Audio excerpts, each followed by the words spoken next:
Pumanaw na ang sa lead vocalist ng Aegis na si Mercy Sunot matapos nitong makipaglaban sa sakit na cancer.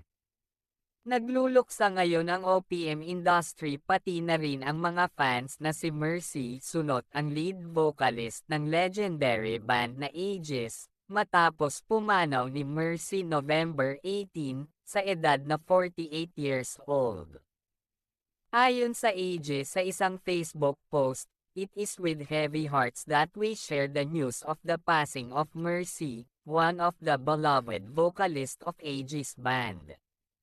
She bravely fought her battle with cancer but has now found peace and rest." Mercy's voice wasn't just a part of Aegis, it was a voice that brought comfort, joy and strength to so many. She has touched countless lives, inspiring fans and lifting spirit with